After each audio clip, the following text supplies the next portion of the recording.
Good morning, everybody, and welcome back to our class. I'm so happy that you're here and wish that you had a really relaxing and refreshing weekend.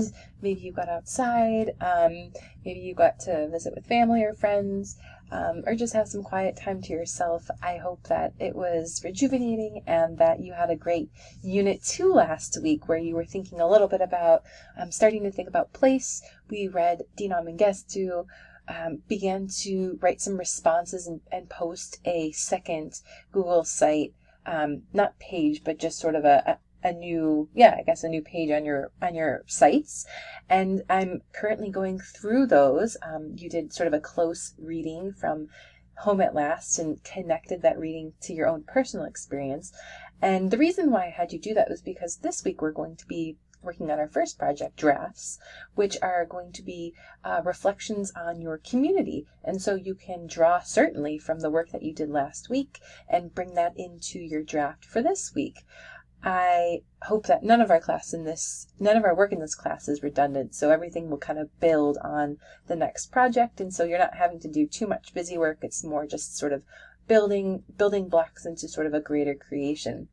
I wanted to thank Annika and then also all of you who completed a banner for our class. The banner I'm going to share with you on our landing page, which will be the announcement page in Blackboard. So when you click on Blackboard, you'll be able to see that right away, our awesome banner from Annika. We had so many of you students make one for us. I was so thankful for that. Typically I've had like 1 or 2 per class, and for this class I've had 8 of them. So I want to thank you again for all of that work to these students: Annika, Inna, Naeem, Martin, Stephanie, Luna, Tasneem, Denise, and Oscar. Thank you guys so much. I don't know how to do a carousel, like a banner carousel in Blackboard. I'm not sure I'm able to because it just asks for a link.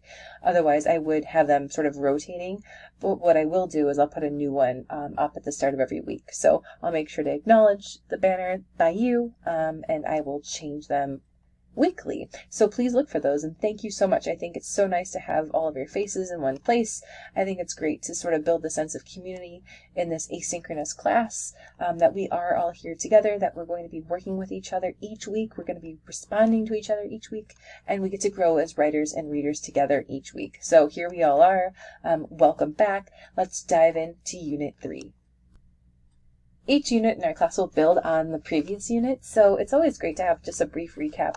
I will give some highlights later in the week from your own Google site posts, where you reflected on Home at Last and then bridge that writing with your own experience.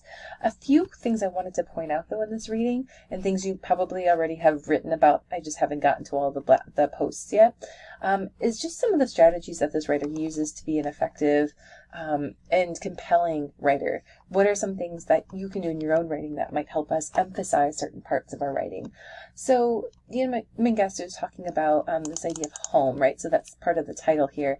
A quick control find for any of these articles, and it'll highlight all of the other places. I think it's always a good strategy to kind of look when you're reading to see where that repetition occurs, and that's maybe a strategy for your own writing as well. Do you have certain kinds of repetition, certain groups of words that maybe not just the exact same word, but other word like home, houses, apartments, maybe even families, things that sort of bring up this idea of belonging? Are there other words within this essay that sort of highlight this idea of belonging other than the explicit writing of home?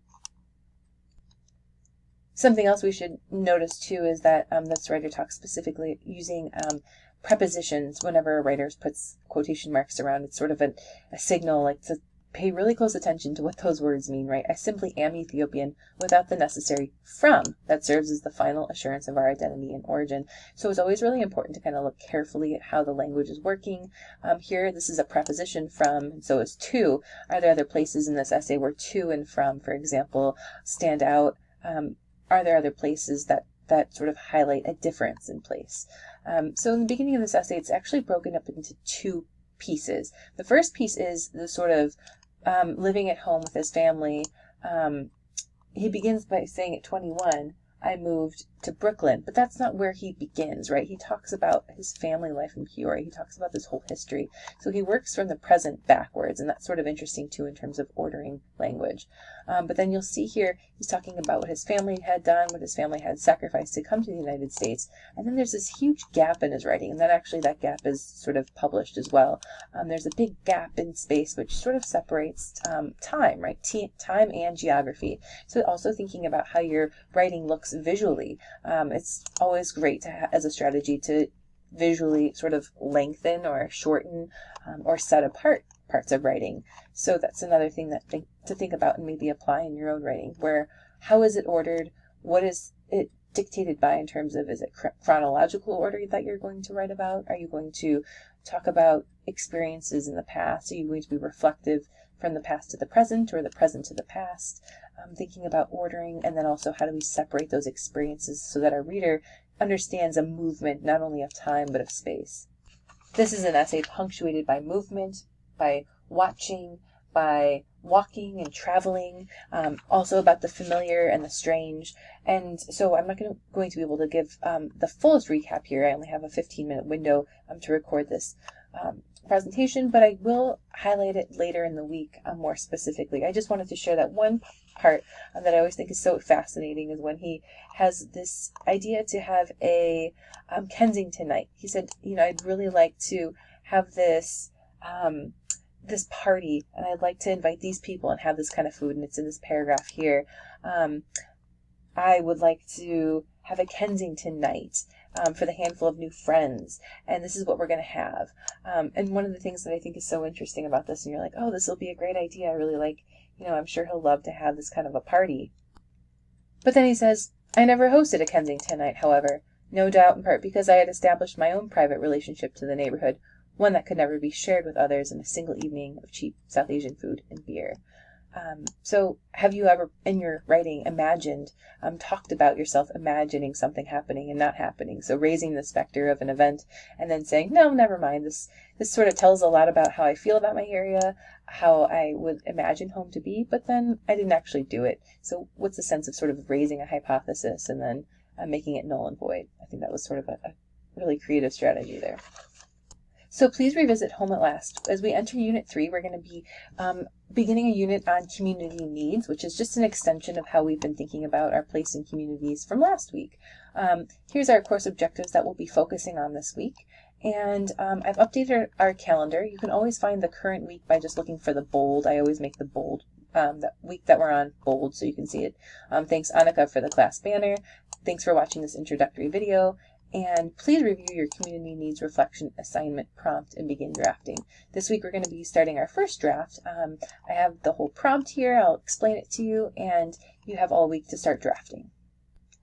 By Wednesday, I have you looking at another reading that's related and actually has home in the title. So Home at Last and Reading the Odyssey Far From Home is going to be, I think, a beautiful complement to last week's reading. I'm going to have you add 2 comments to the shared document, and I'll show you where you can find that shared document. One of the comments I want you to add, can be anything, but another comment I want you to actually draw a connection between the 2 readings, showing me that you remember what you read last week from Home at Last, and that you're drawing a connection to the current reading by Azarine van der Vliet, Illumi. By Friday, I want you to leave, I'm sorry, I wrote 3, but I really only need you to write 2 replies to your peers in that same document, and to upload your community needs reflection draft. So for this week, the reading that we're going to be thinking about, and again, the importance of readings here is that we're reading really carefully in order to become more careful writers, so noticing specific features of the writing. This one in particular, talking about home, her writing is really compelling and talks about the ways in which literature, the ways in which traveling in the spaces we live together sort of inform one another. This author teaches at Notre Dame, and so she's actually talking about what it feels like to live in South Bend, Indiana, and talks about it as a strange, magical place.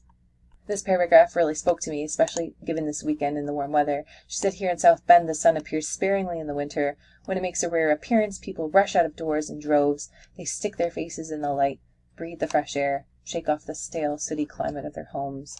Our neighbors dust off their cross-country skis and go around the block while their children make snow angels, or fly downhill on their sleds at the park as the family dogs watch over them with bemused looks from their fixed positions under the unrobed sycamore on the hill.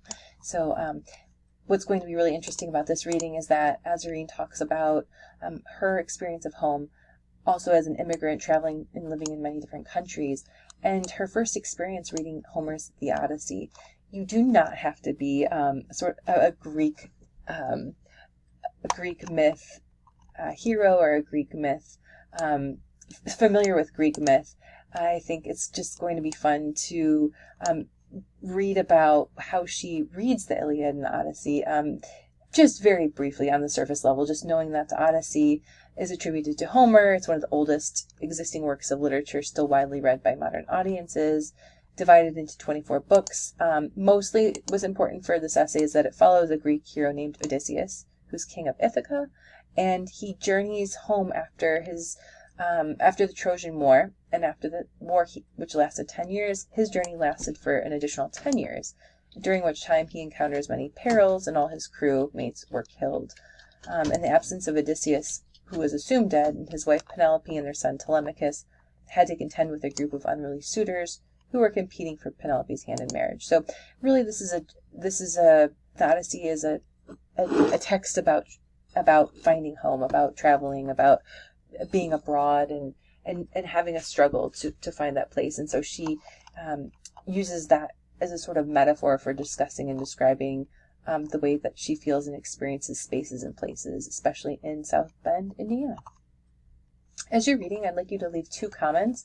I've created 2 separate documents with the same essay just because there are a lot of us in this class. So if your last name begins with A through M, just click on this link for the essay, group 1. And if your last name begins with N through Z, please kind of put your comments in this document just so that there isn't such a heft of writing in one document, because this is a very short reading. But by Wednesday, I want you to read through this essay very carefully and leave 2 comments. Again, one comment should draw a connection between this week's reading and last week's Home at Last. You can feel free to define unfamiliar terms. The comment can have anything to do with, thinking about community, thinking about home. And then by Friday, just read through someone else's comments and leave 2 replies to them. This week, I'm going to be reading through your Google Sites and sending you feedback, so just check your My Grades on and off. I'll be sending you feedback by Wednesday. Thanks for staying up to date and checking that out for me.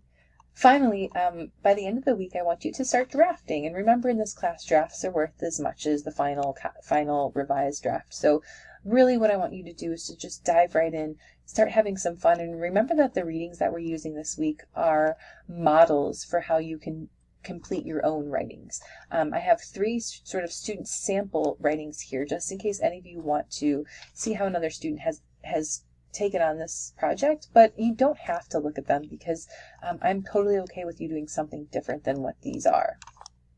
Our first draft is due Friday, and then the subsequent draft will be due in 2 weeks on March 24th. Each are worth 100 points, and I've embedded this prompt into our Blackboard site, so in order to see the next page, you just simply have to click. But this is called the Community Needs Reflection, and what you're going to be doing is, here's the sort of prompt, borrowing strategies from Mengistu and van der Vlat Olumi, the 2 readings that we're doing this week. There were also some additional readings I added, but you may or may not have gotten to those because they were optional. I want you to address both of the below questions to produce one seamless comment or critique about your community in narrative form. So, feel free to take liberties on what that narrative looks like, but I do want you to think about the following. I define community as a group of people living in the same place, or having a particular characteristic in common. So you can take it as like a Jewish community, College of DuPage community, gaming community, sort of extending that idea of what we mean by community is just a spatial community. And also remember that for every claim you make in your writing, please make sure to support it with specific details or evidence. It's always best to avoid broad generalizations like people do this or many will believe the following. But please read through these 2 questions really carefully and slowly, and I want you to think about how you can create a paper that will assume both of those questions in one. Don't forget to also include your own representative images from your community, which you might take from a windshield or a walking survey, which is explained further here. Just a way to kind of experience your communities. I include some steps for drafting for those of you who like to have some sort of succinct way of beginning to write, but don't feel like you have to do those. This is just to help anyone start. And then the last page includes a rubric because I want to make sure that all of my grading is transparent. Thank you so much for listening, and I will talk to you later this week.